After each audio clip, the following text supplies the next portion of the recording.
Hey, Hi. season 2, episode 2. I love two as a I know. number. And you like multiple numbers, so 2 2. Yes, I do. Yeah. And it's Tuesday. Two, two, two. Oh my God. Do, do, do, do, do, do, do. That's also like, was it on My Big Fat Greek Wedding, or is it like a Jewish bubby thing where they like, Oh yeah, for the or is bad it luck. Italian? Yeah, yeah. Do, do, do, It's do. for the bad luck to get Yeah, it away, right? yeah. Somebody please help us and Somebody confirm. please help us. This is an exciting episode because it's a little terrifying to me as well. Kind of like a roller coaster. Yeah, tell everybody what we're going to talk about, Elena. We're going to talk about help, Mm, like asking for help, receiving help, how it feels to offer help, to give yeah. someone help. Um, It's it I don't know why that should sound so scary, but I know that there are people listening, especially women our age listening right now who are like, God, no." Yeah. I think there's this stigma to it, and it's all internalized stigma about asking for help when you feel like you should have your shit together or you should know Yeah. what you're doing already, and if you ask for help, people are gonna think you're incompetent, or if you Yeah. ask for help, they're gonna think you're unorganized, or whatever you're telling yourself about what it means to ask for help and how detrimental that is to progress, to your own progress. Yeah. Well, and you brought this up already, the kind of like major difference in feeling that like I when somebody asks me for help, I never place judge. I'm always like, I'm so glad you asked me. Yes. As the person who gets asked for help, Yeah. right, I never am like, "God, this person." Right. I'm I'm usually always like, like, oh my "Oh." God, that must feel so hard. Like Right. I'm sorry I'm sorry you're going through this. I'm so glad. Even if it's just like I have a friend who's really good at this. And she and I have talked about life things a lot over the past couple years, and she's really good. She doesn't do it like on a schedule by any means, but she'll reach out and she'll say, "Hey, I'm just having a week. Do you have time Mm, to chat sometime in the next day or so?" yeah, And I'm every time she does it, which like I said, it's not that often, but every time she does it, I'm like, that takes so much courage. yeah, And of course I have time to talk to you. right, and the admiration of the admiration you have for someone who reaches out to you because Yeah. I've heard Simon Sinek talk about this on a podcast about a friend who Hmm. um, didn't reach out. He said, I'd be so mad if you didn't reach out to me if you needed help. I'd Yeah. be mad if you didn't. You know, he said, if I was ever in trouble, I'd reach out to you. And he said, I'd be mad if you didn't. Yeah. And that sort of covenant between friends that if you're hurting, I don't want you to do it in silence. I want you to tell me. I want you to ask for help, whether it's whatever kind of help you need. And we did this the other day. We were scheduling our call to talk about the podcast Yeah. episodes, and I said, I want you to know I'm struggling right now. I'm heavy, like in my Hmm. head with things that are going on, and you really helped to tell me that. But I did feel weird. I was like, oh, here I am breaking the jaunty banter of our text Right. string to say, you know, by the way, I'm in a Yeah. and I'm not I'm not me that Well, like the lights turned all the way on. the ownership of that, right? So Simon Sinek also says, I think in the same interview, that this friend was going through something terrible. And he said, why didn't you reach out to me sooner? And she said, I did. And he's like, when? And she's like, this, and she like recalled a text from however, a couple weeks back that was just like, hey, how's it going? It was like a very Or polite like, text. "Hey, can you grab dinner?" or something Yeah, like. something very like, oh, okay, like she knows I'm busy. I'll get to it when I can get to it. When Right. he was like, if you would have said like, I am struggling, I would have picked up the phone right away. Exactly. So it's a good lesson. And also like, as uncomfortable it is to ask for help, that like like I mentioned, my friend, not just saying like, hey, how's it going? Just actually calling it out. Yes, Hey, I being could use a very friend right explicit. now, or like in the next day or so, do you have time? Mhm. The Yeah, because vagueness people does are not help wondering. anybody. You're right, we have to be specific, we cannot be vague. It takes a lot of courage, Hmm. but the person on the other side, this is what they want. if you're around the right people. Yeah. Let's be clear, because some Yeah. people are not gonna rise to this occasion as graciously as others. Right. But the right people respond, immediately and say, Mhm. "I'm here, what can I do?" And there's different kinds of help. I mean, there's here's an embarrassing story. So, I overspent at Christmas, Okay. kind of to a degree that shocked even me. Like, I opened my credit card statement, I went on my app, and I was, like, truly embarrassed. And I pay them off every month, and I was like, "Oh, no, like, this is a disaster. What have I done?" I'm a 50-year-old woman, like, this is not something I should do. And Jim was like, "Just, take money out of this place to help you just ease your mind." And I was like, Mhm. "No, I'm gonna string it together with, and this and this and this and Yeah. this," and I had, this all planned I'll eat out. rice for a week. Exactly. He was like, "What are you doing?" Yeah. Like, and I had a ton of fraud on my other credit card, so this one got everything that usually doesn't. So I think it all just sort of Yeah. ended up making me feel irresponsible, Yeah. financially irresponsible, and brought up some old narratives about spending and Yeah. retail therapy, Mhm. addiction, and, um yeah, but admitting that to him, admitting that, and him offering help and me being like, "No, Yeah. like, I can That's do too this. easy. That's a I simple made this solution. mess and I'll clean it up." That one, right? Like, okay. So the made that mess, clean it up. I'm glad you said that.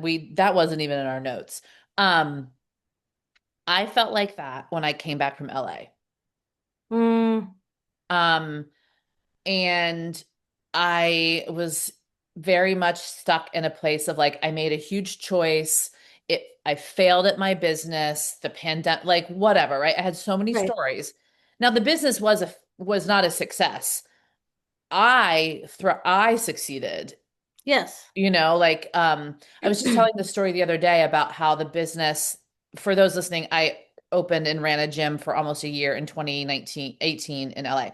And we only lasted a year. And I was telling the story the other day that when we closed, I had to find space all over LA so that I could train the 30 to 50 people that were coming to the gym that was being run by a shitty business plan, Yeah. right? So, and this is really the first time since 2019 I've really thought of it that way. Mm, Um, anyway, coming back to New York after those 4 years in LA, that whole like, I made the mess, I have to clean it up alone, blah, blah, blah, blah, blah. I mean, I think I was on the phone with you multiple times in tears. I was like, now I'm back in New York. What the fuck do I do? right, Like, I don't know which way to go. Anyway, I didn't make a mess. We're trying out things in life. That's really all we're ever doing. We're right. trying Yeah. something on. Yeah. And I tried Exactly. something on that did not fit. And so what? It's a mess.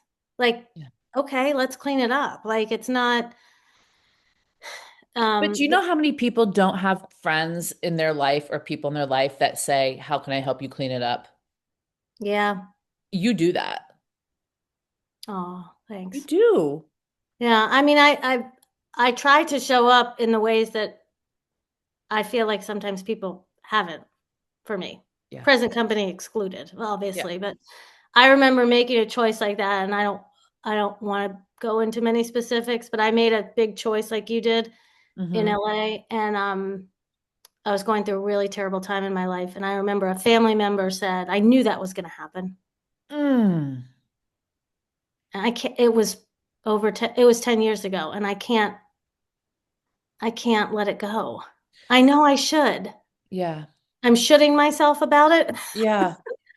Um, It's hard though, because I do think that we hear like in the world that like commentary of like, well, we're all a series of decisions and we have to, we make yeah. decisions and then we have to deal with them. We have a high level of personal accountability and Yeah. responsibility, which is not a bad thing, until it prevents us from asking for help Right. sooner than excuse me, it gets worse and worse. It compounds on Yeah. our self-esteem or our identity stories, Yeah. and asking for help earlier, when someone says like, "How can I support you? What's going on?" Yeah. It's I don't get to the depths. I don't fall to the depths that I would if I, you know, felt like I had to do it alone. I get buoyed up pretty quickly Yeah. and I can recover quicker and iterate and learn the lesson, whatever that moment in time is trying to teach me, Yeah. and move on and then be present to the next person who might need help. I'm gonna put you on the spot. Go ahead. Okay. Without even missing a beat, like steel, like blue steel. Go ahead. Um, what are what are ways to, it's a twofold question. Okay. A highlight or best help you've ever received, Okay. something like that. And then the Yeah. second one is how do you, when giving help, how does it feel for you? Mm. The first thing that came to mind when you asked about help I've received is financial. Mm-hmm. In college or after college, actually, when we were all living in Chicago, Mm-hmm. I remember my sister sent me like 200 bucks, Mm-hmm. which is a ton, Mm-hmm. and I think our rent was like 400 or something, Yeah. something around there.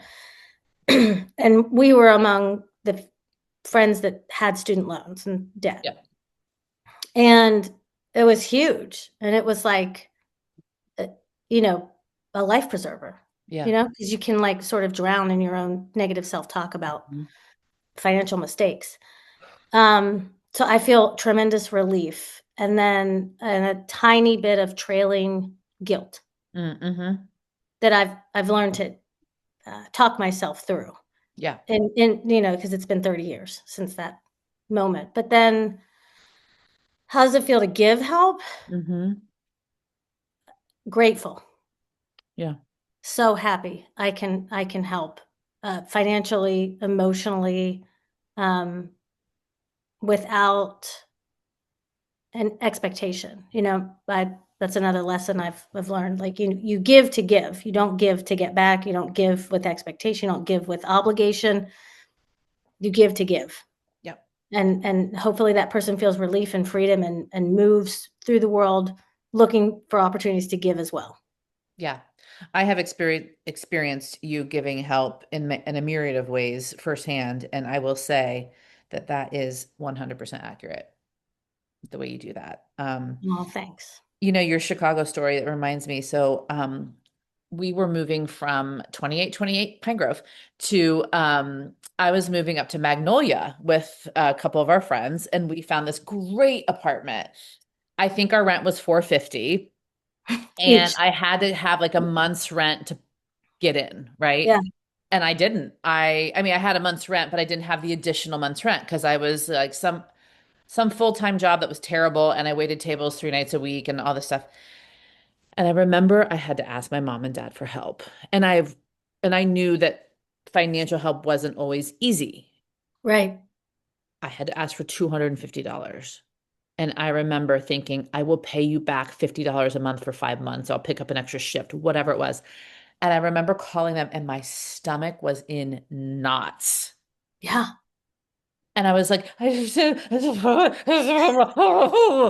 They're like, "Slow down. Are you yeah. in jail?" And I was like, it's this apartment. I really want to. And they're like, okay, really? I remember that. Yeah. Steph, it's fine. We'll figure it out. When do you need it? Yeah. And I don't remember a lot. I've maybe asked my mom, and I don't really ever remember asking them for money other than that. And then maybe one time later in life. But it was like just a reminder of like, it's never as well, looking back in the moment, it wasn't. It's never as big as it feels. Yeah. And the other Well, person sometimes it is, but you know what I it's mean? Like we build it up to be so dramatic.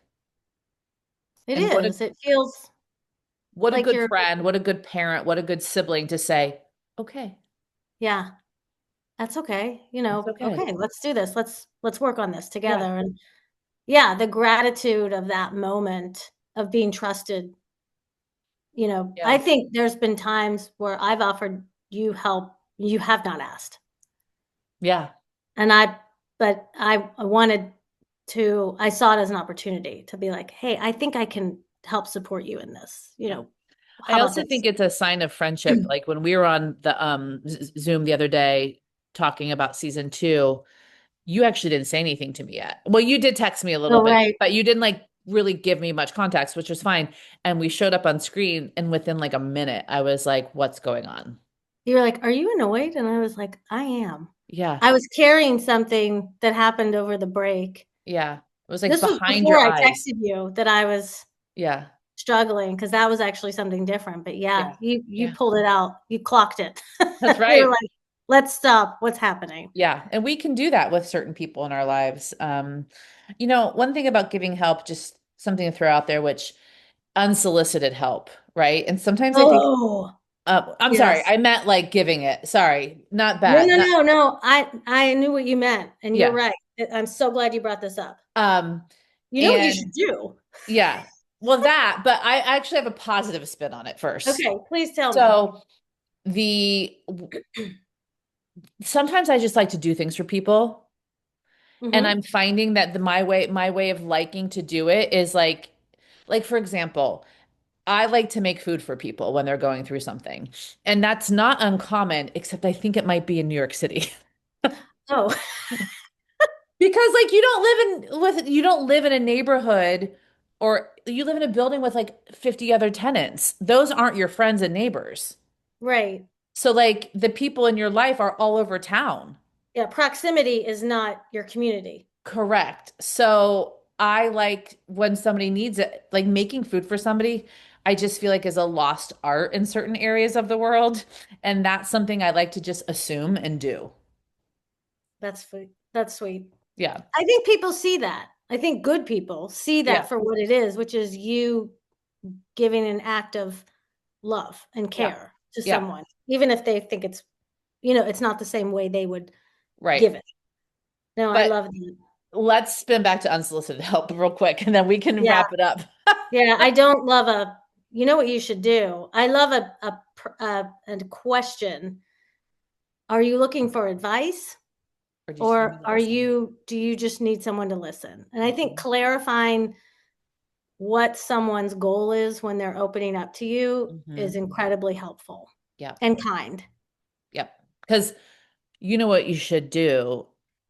All I hear when somebody Should. says that to me, first of all, is just is the word should, but all I actually hear in my head is you fucked up. Or everyone knows the answer but me. Yeah. Or Yeah. everyone else is like figuring out life better than I am. Yeah. Yeah. I think, yeah, my other go-to question is how can I support you? How I can I love that. show up for you right now? Yeah. What's the best outcome? And it's how sweet is it when you also get to a place in a friendship or a relationship, a significant other, whatever that is, where those questions are become a bit more assumed, right? Like I have a Mhm. friend I'm thinking of right now, we talk all the time, and it's like there's like shorthand now to like, how can I Yes. support you? It's more like, you want my take? And she'd be like, yes, of course I want my, something like that. Yeah.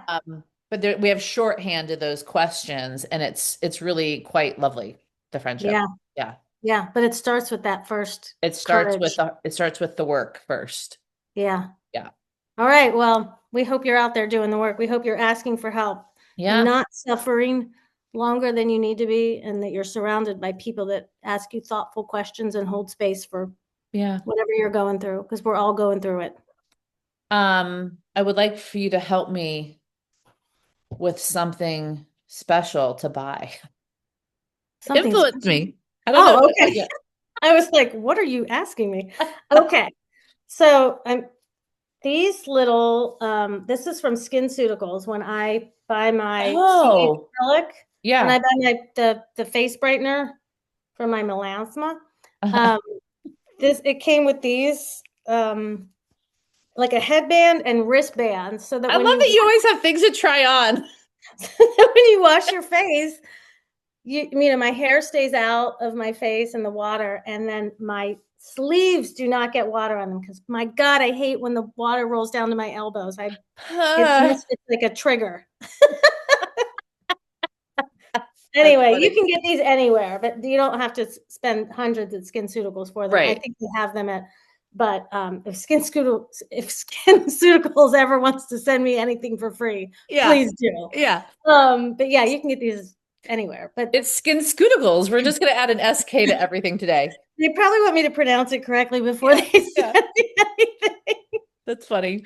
I'm gonna shout out Jamie Greenberg. Okay, so it's called Jamie Makeup. This is called, Okay. I just pulled it up because the Bloss, not Okay. uh, and it's all of her stuff has really fun names. She's got the Bloss, she's got It's a um lip gloss. it's a lip gloss, and it also has a bit of like skincare in it. It's a lip But gloss. That's a boss. it's It's a a gloss. gloss. Yeah, she also has something called a blylighter, which is like a rouge you can put on your lips. Um, but she's small business. She lives in LA. She's a makeup artist. We reconnected in LA because someone was like, "You should know Jamie." And I was like, "I feel like I already do." And I messaged her on Instagram, and we remembered that we had waited tables together in 2003 in New York City. Waiting tables is the great Venn diagram of everyone in the business. It totally is. So, anyway, she's awesome. Follow her at Jamie Makeup, and this is the Bloss. Oh, the other one I like is her stick eyeshadow. It's called Eye Shtick, Oh, I love a stick eyeshadow. I have to say that. but like shtick, dun dun dun Yeah. dun dun. Dun. Yeah, Well, that seems like a good place to end. it does. All right, you guys, thank you for listening to this episode. We're so happy to be back here with season two, and we will talk to you soon. And if you needed that, please share this with someone else who might need it too. Take care. Bye. Bye.